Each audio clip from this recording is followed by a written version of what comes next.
Hello, beautiful genius, and welcome back to another episode. I'm super excited to share this conversation with you today. I had the pleasure of sitting down with Miranda Lynn Vires. She is the founder of theemergingsoul.com. She works with individuals who have chosen psychedelics as their form of medicine for mental health and healing. And we sat down and had a conversation about ending the stigma, specifically around women and mothers using psychedelics for their mental health. In this conversation, Miranda shares her powerful story of transformation and how these medicines have helped her to transform her, not just her mental health, but her entire life. And I know that if you sit and you listen to the end, if you're somebody who's been curious about psychedelics, if you're somebody who's been curious about alternatives to pharmaceutical medication for your mental health, you are going to love this conversation. So I hope you enjoy it. If you get to the end and you loved the episode, please consider sharing with somebody who you love and who you care about because we need to spread this information out. More and more people need to understand that psychedelics are not drugs. They are medicine. They are ancient, sacred medicine that has been around for thousands and thousands of years, that have been used by civilizations for a very, very long time. And if they're intentionally used, they're very safe.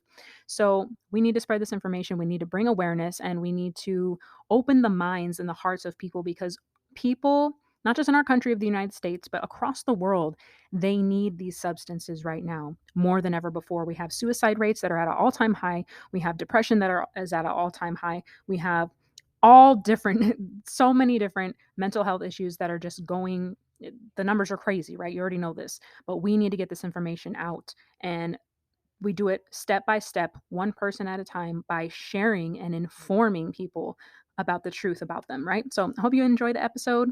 Thank you so much for tuning in. Enjoy. Merge right in, we'll emerge right into your story. Tell us, for those who have, maybe they don't know who you are, just let us know a little bit about you, how you describe what it is that you do, and then how did you come to discover the world of psychedelic medicine and what it's done for you personally? Sure, I'd love to share. So, first of all, again, my name's Miranda Vires. I am a psychedelic support facilitator. I also am a Reiki practitioner, certified life coach, certified transformation nutrition specialist. And I've certainly gathered other certifications along the way over the course of my personal healing journey and my journey as someone who is supporting other people. Um, how I found my way here is like many of us do on this path of supporting other people. As I mentioned a few minutes ago, I hit my rock bottom, quite frankly. I, like many people, had a childhood that left me with some things, and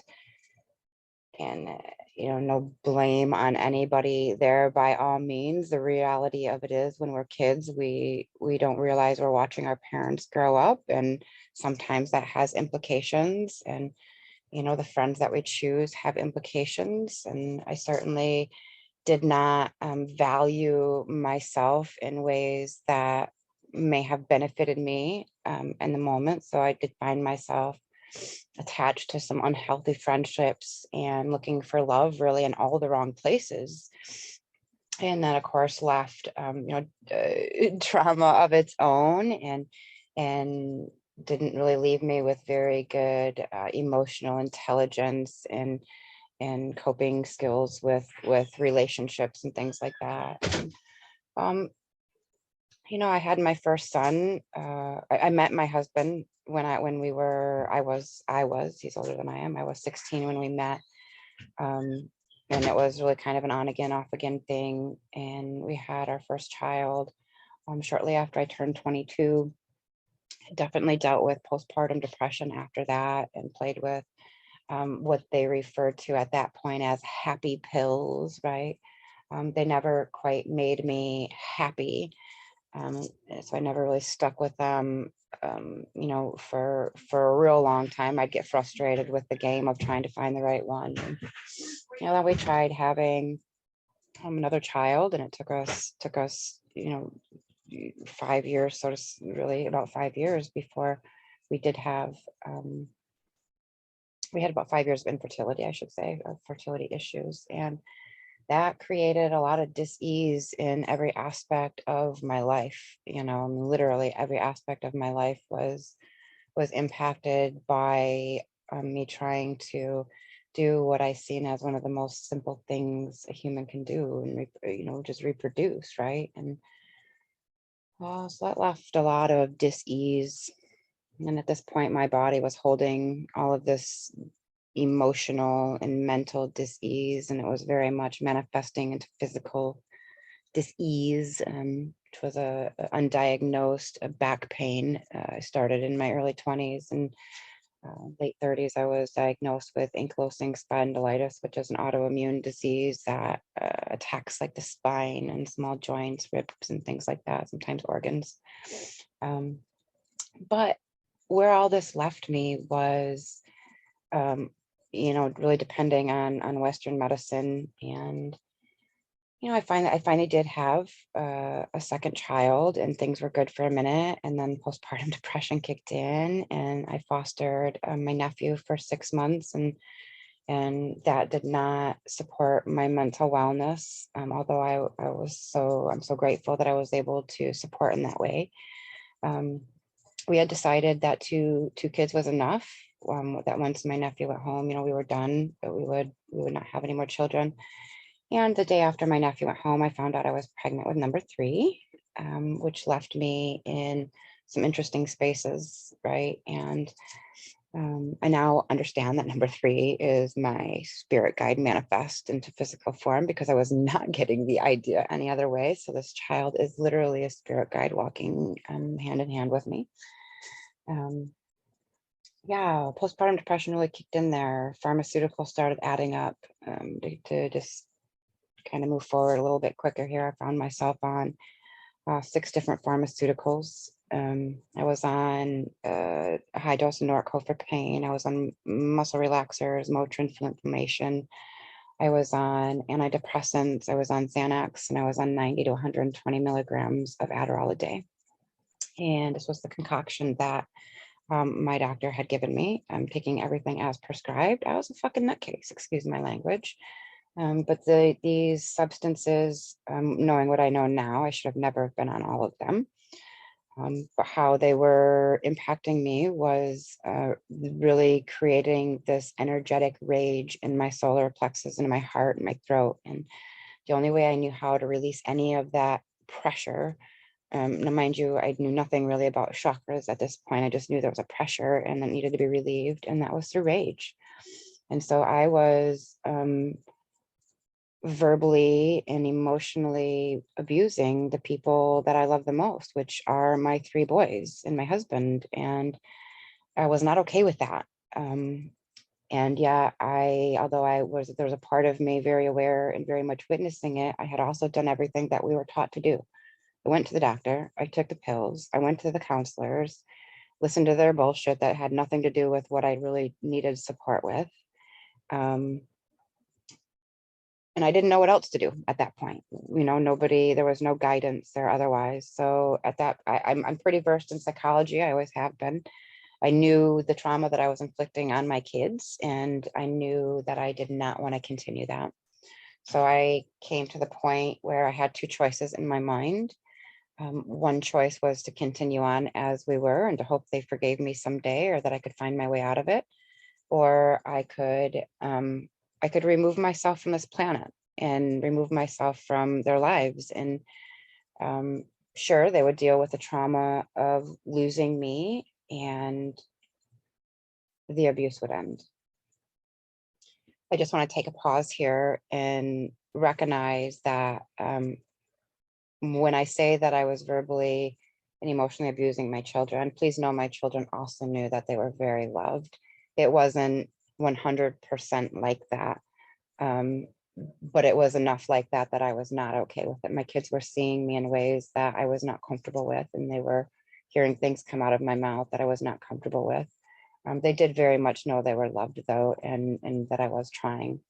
So anywho, I made the choice to remove myself from this planet. I was very comfortable with that choice, and I was moments away from making that happen, when really nothing short of divine intervention, a voice very much outside of myself, yet very much inside myself. I know now.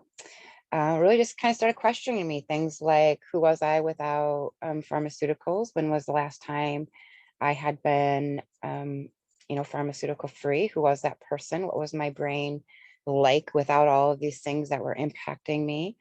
And I owed it to my kids to find out. That person had to be better than the person that was sitting there, because that was the person that our creator made, at this point, my kids were in Christian school. We were what I would be what people considered Christian at that point. And, so my mind was like, okay, God doesn't make mistakes. Let me get rid of like all of the stuff that man has shoved down my throat and see what I have left. And that was the message that I received, that I would quit everything that I was on, and that I would find a natural way to manage the dis-ease I was feeling, and that my purpose on this planet was to then share that with other people who were struggling. So I took that very literal, and I quit everything I was on completely cold turkey, which I do not recommend anybody doing. As you can imagine, things got far worse for me before they got better.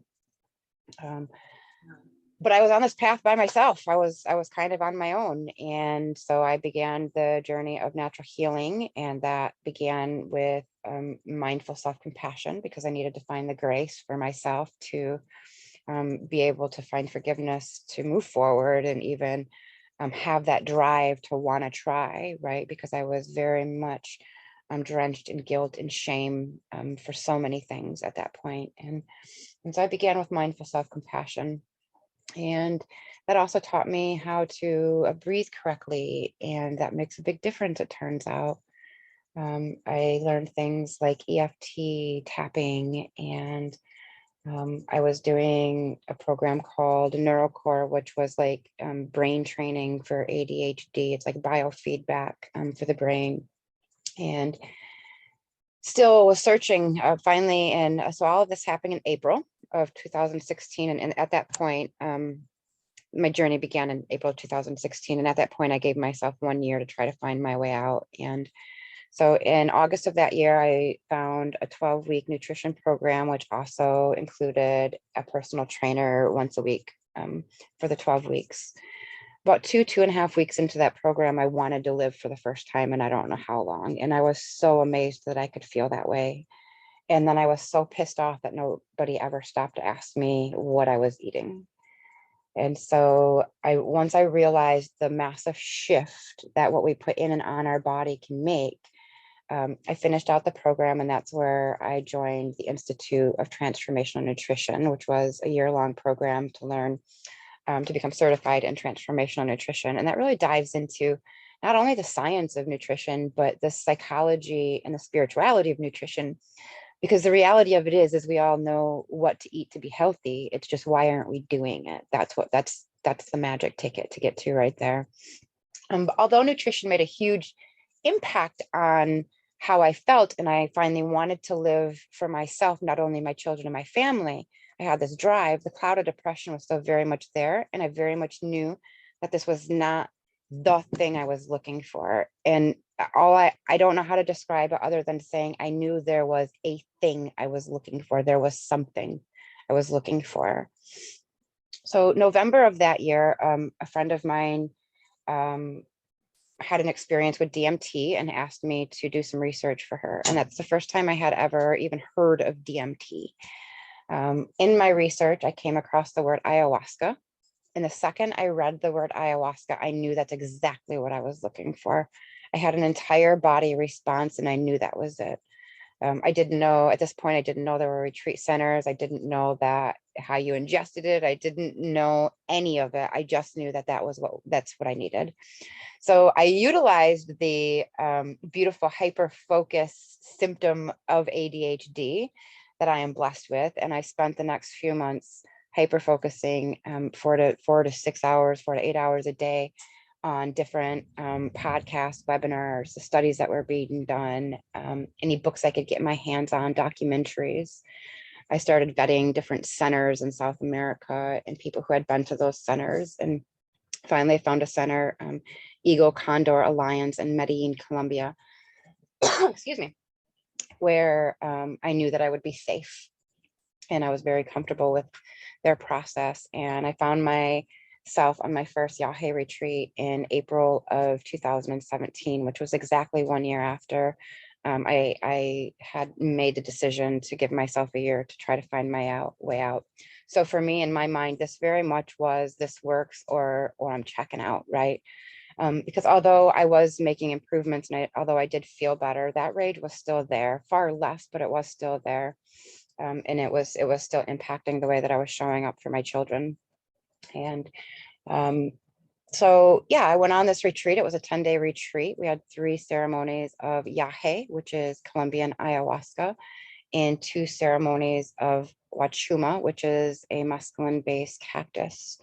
And honestly, although I did have some very profound moments in my ceremony and some things that I definitely couldn't necessarily explain, I didn't get on the airplane with the mindset of like, oh wow, this changed me and this was exactly what I needed. In fact, I was on the plane on the way home, and I can remember thinking to myself, this shit better have worked or my husband's going to kill me, because we really didn't have the money for me to be investing in that.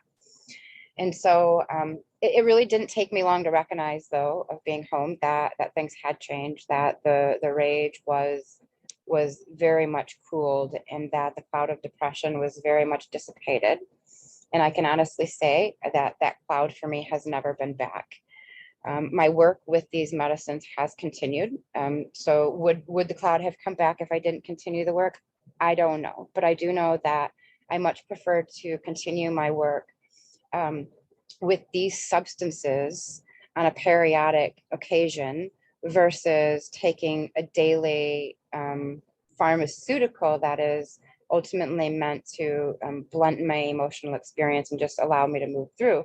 So I did continue my work. 2018, I went to Peru for 10 days and did, excuse me, 14 days, and did another 7 ceremonies. This is where I realized and was shown that people in the US need support right now. We don't have time to wait for legalities. Not everybody has the desire to work with Yahe and ayahuasca, or the ability to jump on an airplane and fly to another country where it's legal to do so. So in this retreat, there was a ceremony where I was shown that psilocybin is a very safe, it's very effective, it's very simple for people to obtain on their own. Um, and it works. It's very effective. And even science is now finally catching on board. In 2018, when I came home and started telling people this, they thought I was nuts. And I kept telling them, 5 years. You give it 5 years and science will be catching up, because I was already seeing the studies, right? So the next year, 2018 and 2019, I dove into my own personal work with psilocybin. 2020, I found my way back to Eagle Condor for another Yahe journey. In 2021, I was at Eagle Condor 3 different times for 3 different retreats, 10 days each, working with Yahe, Wachuma, and also peyote. So this is very much part of who I am. It's my work personally. It's my work with my clients, and these substances are beautiful tools in so many different ways, right? And the reality of it is there are people hurting right now on this planet. There are people ready to expand on this planet right now, and we don't really have time to wait for legalities. And we do know that people are utilizing these things, legal or not. So part of what I do is offer a safe, supported space and system and process to follow to be able to optimize the experience for people who are already utilizing these substances, or are going to utilize these substances with or without support. So it's really, people ask me like, how can you do this? As far as this being legalities, the fact of the matter is I'm not breaking any laws. I do not provide any illegal substances. What I do provide is a safe process and a safe space and support for people who are utilizing these substances. And so, yeah, I work with people microdosing. I have a 12-week microdosing mastermind. I work with people who are choosing to do, mini dosing and macro dosing for some deeper experiences. And I offer retreats. So I work with people in a lot of different ways, but the process is always the same. It's, we begin with an intake, right? And that's like people intake information. We do an intake form to take a look at the medical history and trauma timeline to make sure what we're doing is safe. We then take a look at intentions. Why why does one want to work with these substances? Um, how will you know if it's successful, right? What is the intention of moving forward with these things? When we move into the in-space portion, and this is where somebody is working with the mycelium teachers or power plants, right? And then we move into integration. And this is a piece that so many people are missing. And this is the part where we say, okay, this was my intention. This is the wisdom I received.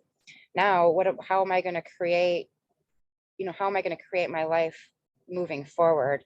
Where am I going to create the habits and patterns and rituals that support me? And where am I going to eradicate the things that aren't supporting my process, So that's a little bit about, it's a lot of it. Thank you for holding that space. It's a lot of it about my story, how I found my way here, and then how I'm also supporting people. Thank you for giving me the opportunity to share that. Absolutely. No, it's amazing. You have an amazing story. I think that it's very relatable to a lot of women and specifically mothers who, will be tuning into this episode. I think as moms, we have something that we struggle with pertaining to our own motherhood and us parenting our children, and it has a direct reflection and connection to our childhood and our upbringing, right? And a lot of times we just don't have that awareness. We have just no idea that, hey, the reason why we're angry or the reason why we're feeling depressed or the reason why we're having these emotional issues or behavioral issues or substance abuse issues or whatever it might be is because we have unresolved things within us that have not been addressed and have not, maybe we went to counseling, but like you said, most of counseling, those of you who are listening, if you've ever been to a counselor, you could probably relate that just doesn't, it doesn't heal what's within you. Having someone just listen to you sit there and speak about it or complain about it or whatever it is, that's not getting to the root of what's going on. So I think that so many women can relate.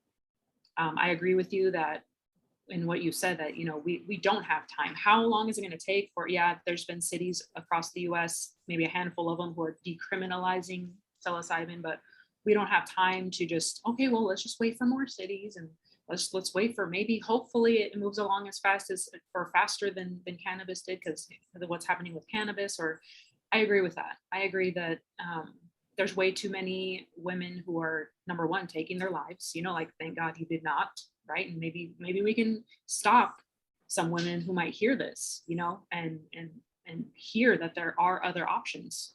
There's way too many people across the board, though, not just women, not just mothers, but way too many across the board, taking their life.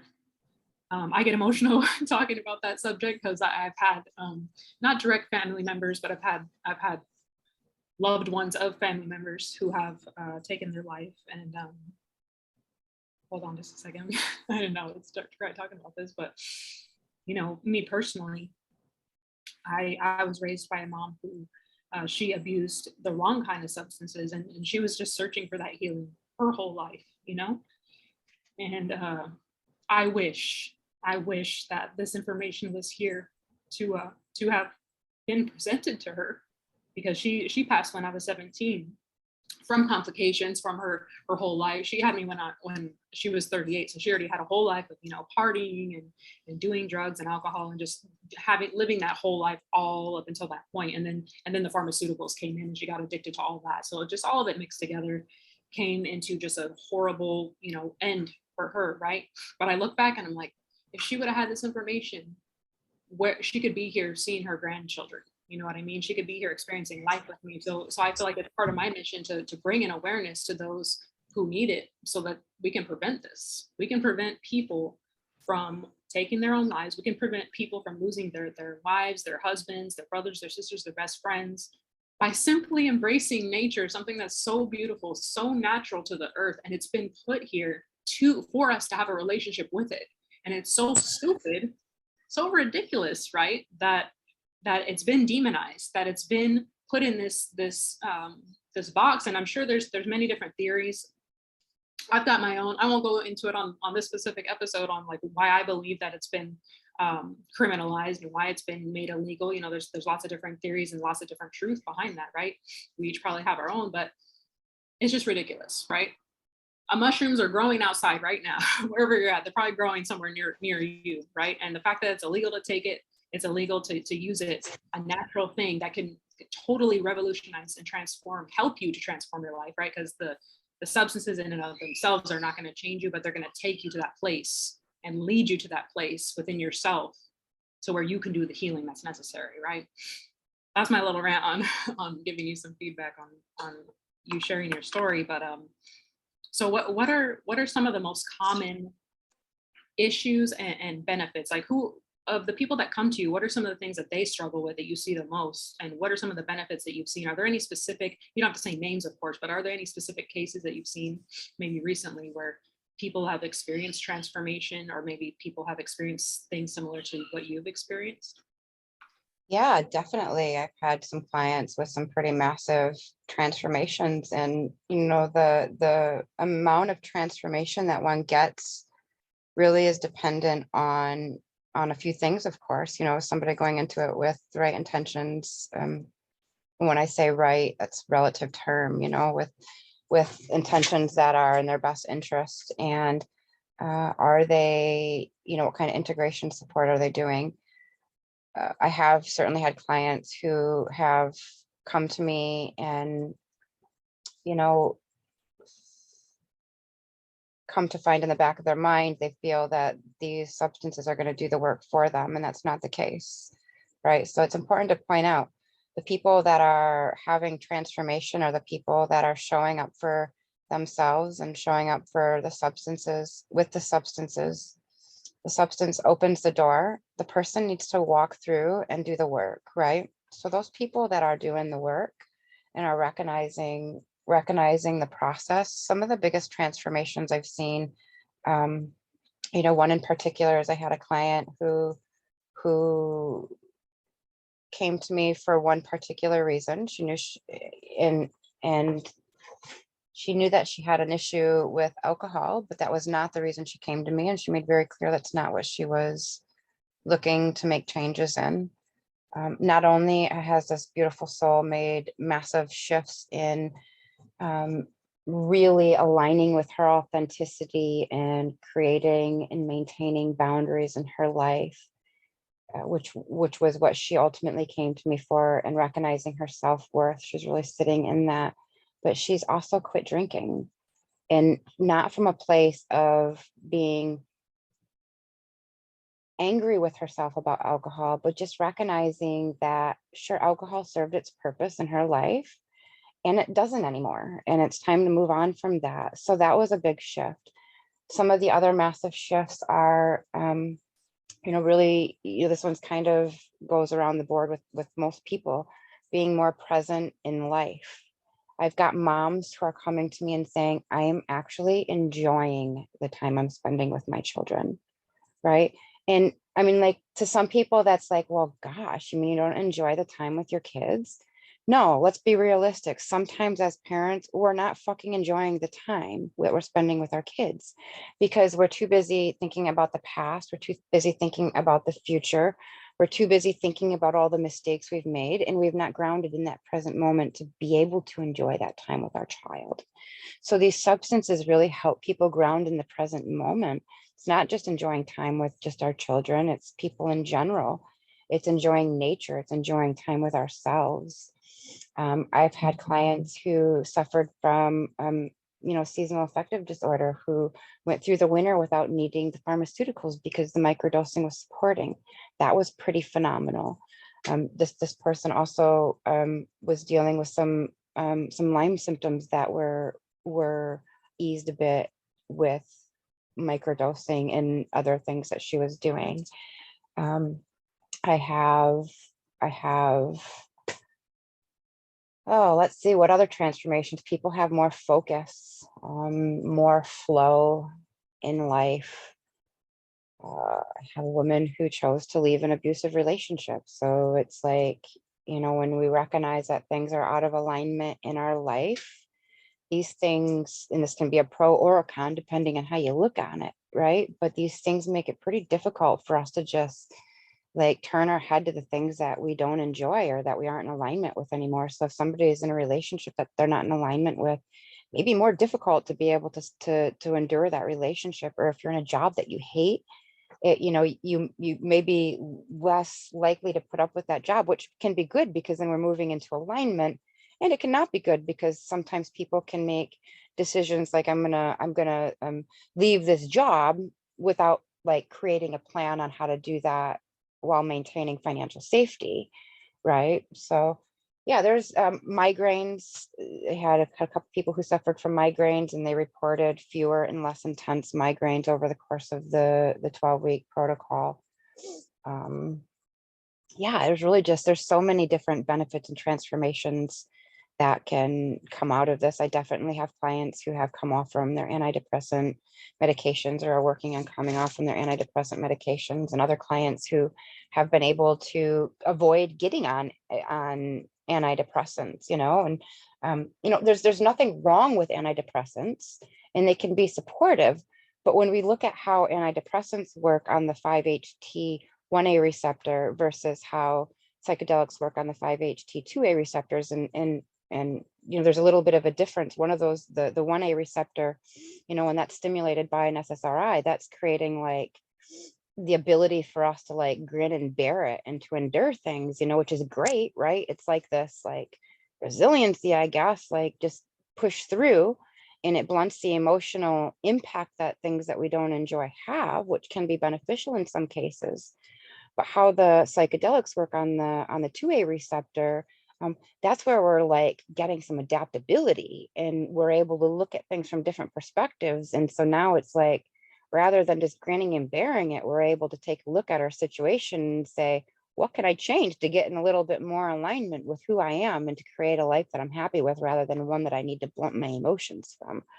So yeah, that's just a little bit about some of the transformations that my clients are seeing. And then of course there are definitely people who are coming to me for like creative optimization, and spiritual expansion is a big one. A lot of people just really spiritually expanding at this time on this planet. A lot of people um, really choosing to dive deep within themselves. And just to kind of tap a little bit on something you were talking about, how we do this work, and it's we're holding trauma from our parents, and then their parents and their parents. And so it's like we hold this generational, this ancestral trauma, and these patterns and these cycles. And one thing really cool that I've learned along the way, that some indigenous cultures believe, is that this work goes so much deeper than us healing ourselves.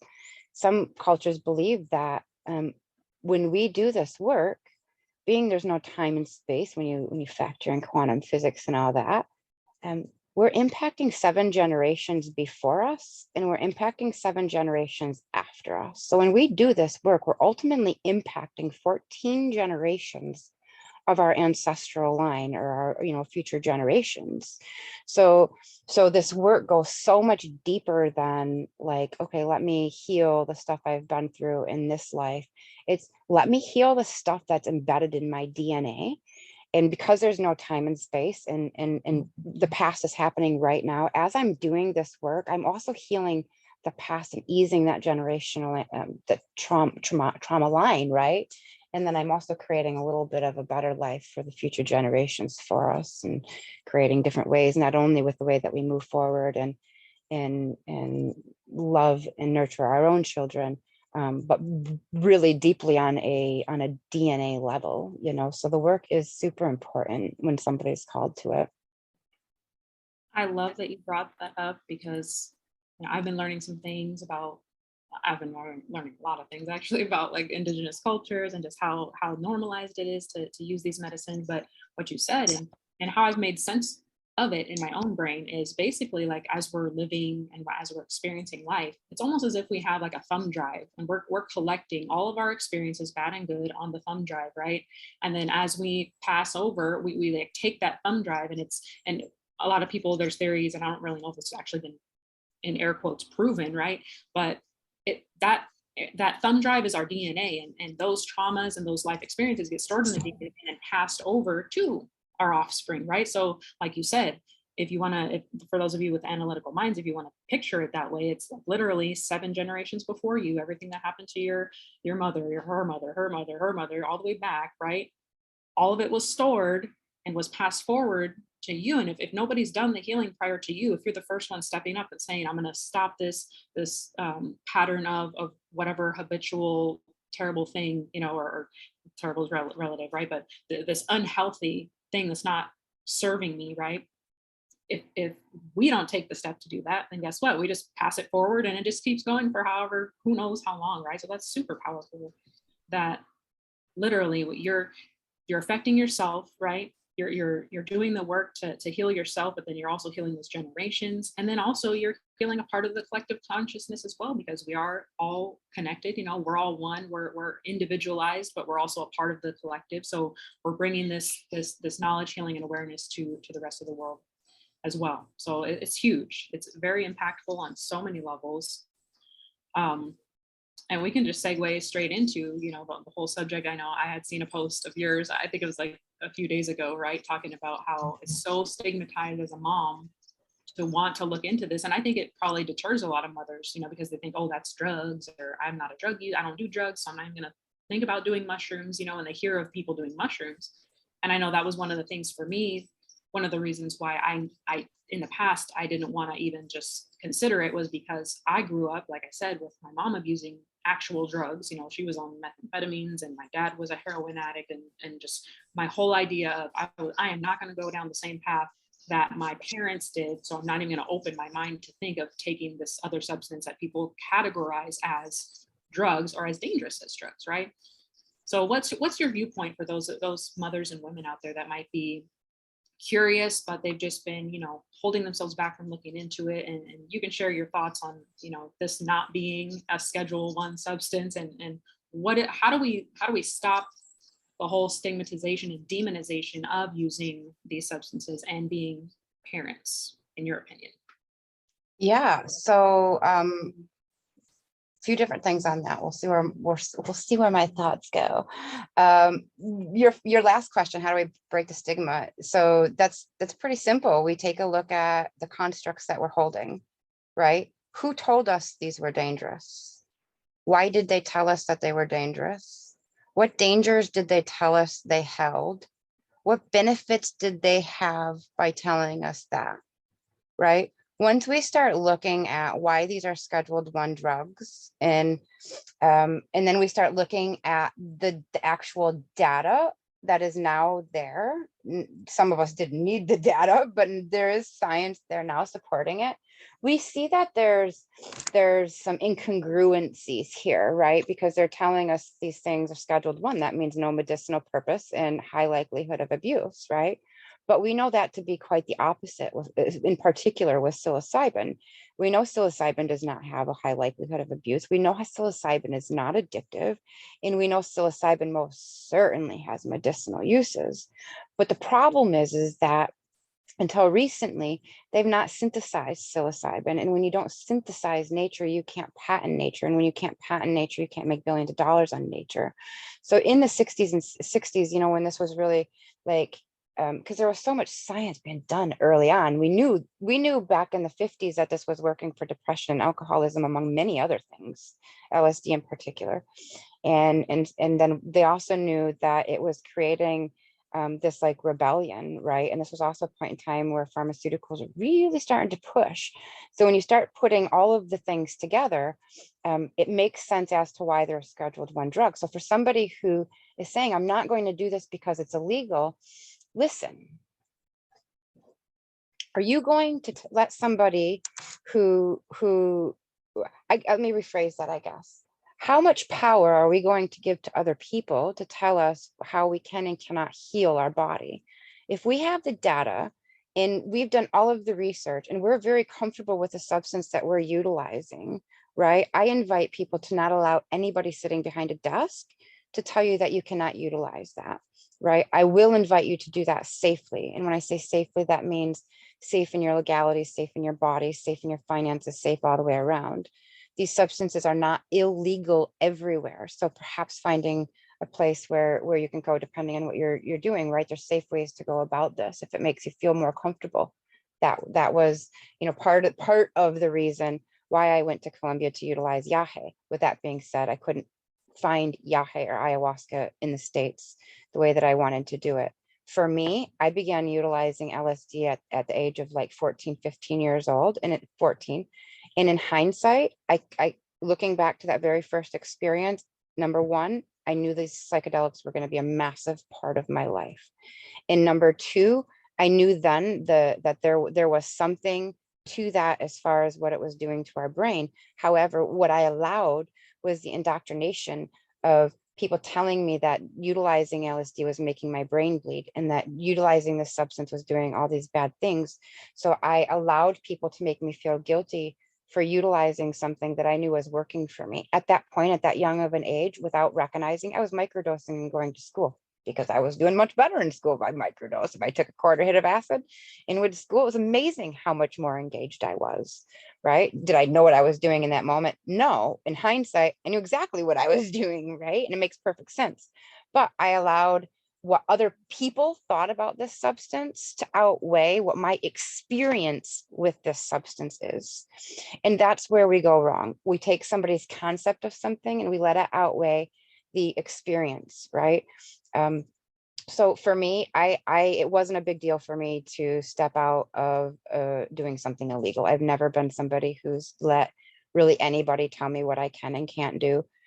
In many ways, I've certainly done many illegal substances. Cannabis is another ally of mine, long before it was legalized in my state. So I'm not one who sits in the legal, illegal aspect of it, especially if it's something that's benefiting me. What I do is I ask myself, what my intentions are. Am I being safe? Are the people around me safe? There's utilizing things with awareness and with mindfulness, and then there's utilizing things irresponsibly, right? So I guess I would invite mothers who are contemplating this and hung up on the legalities to really sit with what is your idea of a substance, right? If you're debating whether or not taking a microdose capsule of psilocybin or even doing a macro dose of psilocybin is right for you, but you're being held up on the fact that it's an illegal substance, I ask you to compare that to a substance such as like Adderall, which is like one molecule away from methamphetamine that we prescribe to children as young as 4. I can assure you, out of all of the substances that I've done, legal and illegal, Adderall has done the biggest number on my mind, on my body, on my soul, on my spirit in ways that are not reversible, right? I can move past them, but they are not reversible to some of the physical things that did to my body, right? But we don't think twice about taking a substance that somebody in a white coat hands us because we're trusting that they have our best interest in mind, right? And that's a whole nother episode, whole nother rabbit hole, but that's not always the case when it comes to Western medicine, unfortunately. And although we do have great doctors and doctors do I do believe most doctors are doing the best that they can. They're only as good as the education they've received. And I can assure you that when doctors are only receiving 1 to 6 weeks of nutrition support and they're not learning anything about the beautiful herbs and supplements and natural tools that are on our planet, there's a big disconnect here, right? Because Western medicine is very new in when you look at the big picture of humanity. Some of these substances have been being used for thousands of years, not just with adults. Gasp, people give these things to their children in some cultures too. And I've watched it, I've been a part of it. I've witnessed these children who have, their mothers have ingested Wachuma during pregnancy. And I've watched these children grow into 5, 6, 7-year-olds who are like the happiest kids I've ever seen, right? So like, we have these stigmas in our country and we are indoctrinated to believe that the way that we do things is the only way to do things and that it's the right way to do things. But the reality is it's a pretty new way to do things. And we really don't know really the good and the bad of it, the positive and negative. Where is it serving us? Where is it not serving us? And then even more scary, there are some areas that we do know how it is not serving us and we still move forward full on, right? For example, giving our 4-year-olds Adderall when there are safe substances on this planet that could be utilized a little bit differently with a lot less implications to their bodies, in my personal opinion. But yeah, that's a whole topic, as you know. So it's there's a stigma of being being a mom who wants to utilize these substances for ourselves in our own healing. And then, I have clients who are desiring and do utilize these substances for their young people's healing as well, in place of pharmaceuticals. And I'm not in a position where I have to make that choice with my children, and I'm grateful for that. And I certainly don't provide substances to anybody, let alone children. However, that is a space I'm fully comfortable in supporting, especially when we have physicians and therapists and counselors on board with us to do so, which thankfully more and more of them are doing. I love that. No, that's awesome. And I think you did a great explanation of, we have been taught and indoctrinated not to ask questions, especially not to ask questions to authoritative figures like professional medical doctors, people who are in the government, people who are our teachers, people who are just quote unquote above us, right? Magically, mystically above us, better, smarter, all these things. We're just taught not to question that. So that's a great point that you made, that, have you ever considered why it might be illegal? And is that actually true? And that is just a powerful question to ask yourself around the board in so many different areas of life. You know what I mean? When you're really looking to change and transform, and what you're doing isn't working, it's time to ask yourself, why are you continuing to do what isn't working? And who told you to do what you're currently doing or thinking, or the way that you're being? You know what I mean? Mm-hmm. And then start asking those questions, because when you ask better questions, you will be led not only to the answers, but you'll be led to better life experiences through a mentor of mine had always said to me that, your life is based on the quality of the questions that you're asking in your life and about your life, excuse me, and about yourself. If you're asking the right questions, you're going to get led on the path that you're supposed to be on. I love that. Yeah. So you had mentioned, postpartum depression, and there's tons of articles out there that they're now discovering, right? Which has been, like you said, thousands of years. Other cultures other than America has known this already. It helps with mental health, helps with so many different things, eating disorders, you know what I mean? Post-traumatic stress disorder. I know I've seen tons of stories and testimonials from, soldiers who have come back, and there's so many of them, they're so weighed down with what they went through that, they're having maybe just one experience with, whether it's psilocybin or something else, that it completely revolutionizes their life, and no longer do they want to take their life. You know what I mean? So there's so many different aspects. And like you said, the creativity, that's been a big one for me. It's helped me to tap into my natural creative mind, and come up with ideas that I know I wouldn't have been able to come up with if I hadn't been utilizing the substance. You know what I mean? So that's been a super amazing benefit as well. What do you think? And maybe a little bit more of the scientific jargon in regards to like what it does in the brain. I've come up with this theory that no matter what it is you want to change. So if we have people listening that probably, maybe you want to lose weight, maybe you want a better marriage, maybe you want to just be a more patient parent, maybe you want to stop some kind of a bad habit, or you want to transform your life in some area.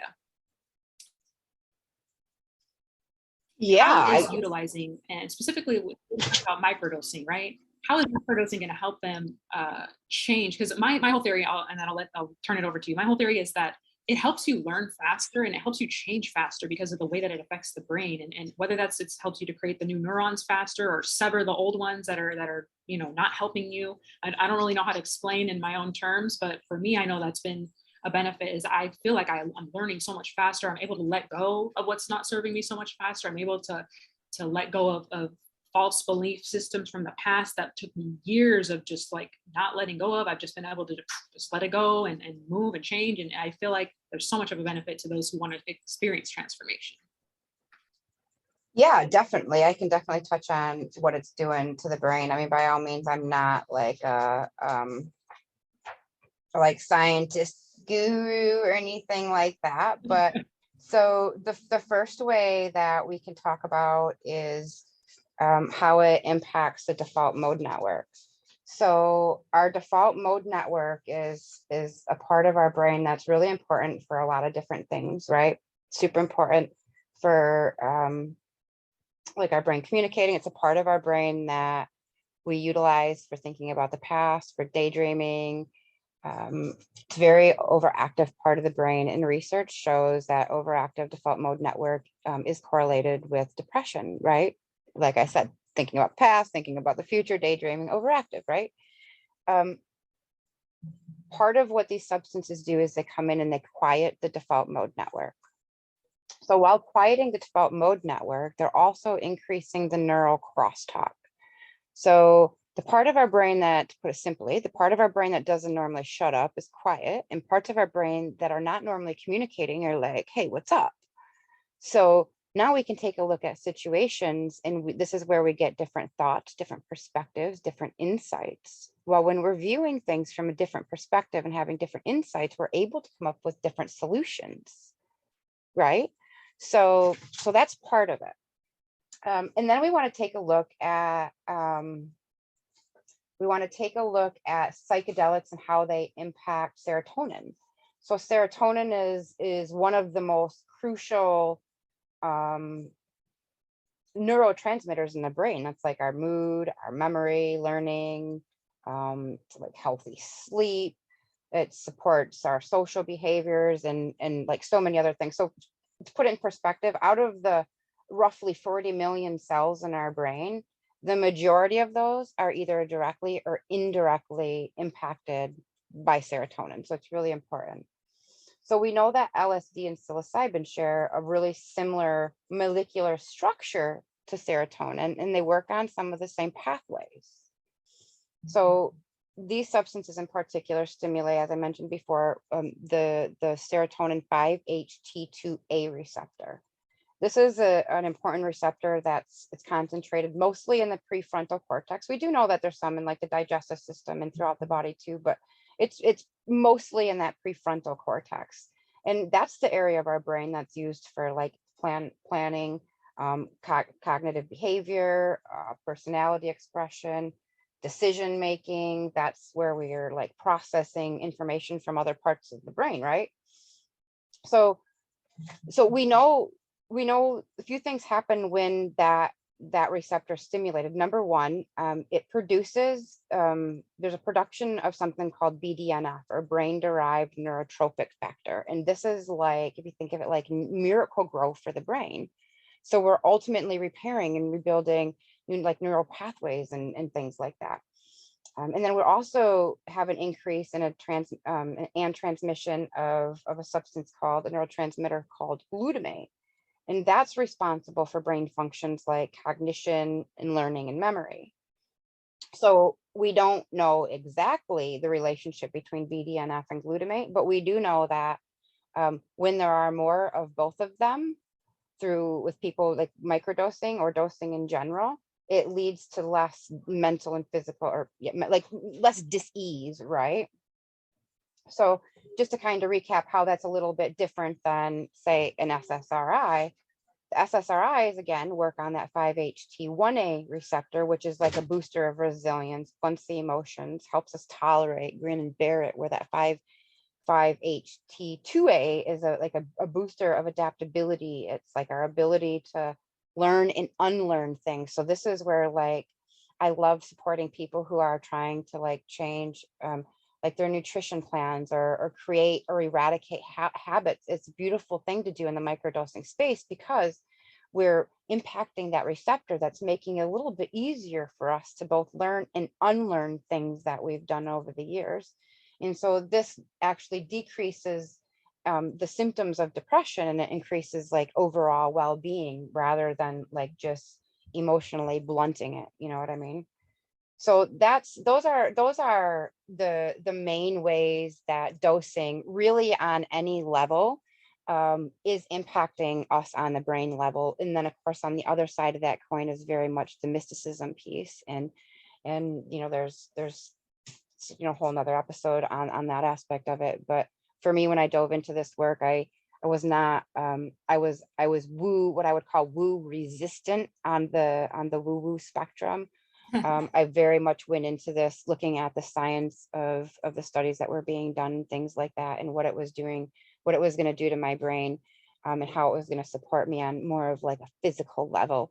and the spiritual and the mysticism aspect was, of course, something that just kind of comes afterwards, but huge, massive piece of that. But yeah, so hopefully that answers the question a little bit. Of course, I'm sure there's people that can go deeper into that, but in a nutshell, we're impacting the default mode network, and we're working along the serotonin pathways, which make us feel better, right? No, thank you. Yes, on the next episode, we'll be speaking about how psilocybin is the actual red pill. No, but really, like, it really is like once you start using these substances, you start to see reality in a way that you've never seen it before, and in a way that you could never even imagine, like beyond anything you can imagine. You become aware of things, and you become aware of reality in such a way where, you know, this is like just my experience and my opinion, and I don't know how you feel about it. You can let me know how you feel about it, but I feel like once someone starts using these and utilizing these substances, they're somebody who's not going to be able to be controlled or be able to be,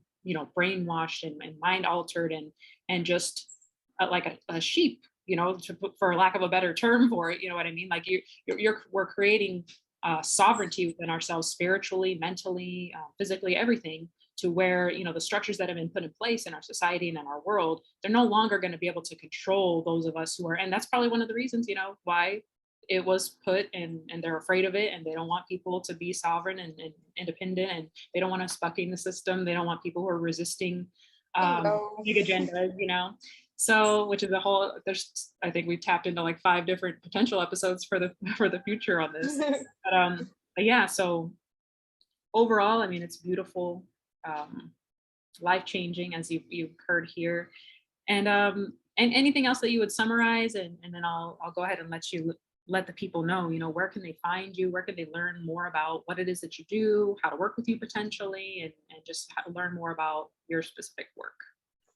Yeah, so I guess in summary, I just invite people to, just sit in your sovereignty, and recognize that you are the best advocate for both your healing, your wellness, your optimization, your spiritual growth. And if something is calling you,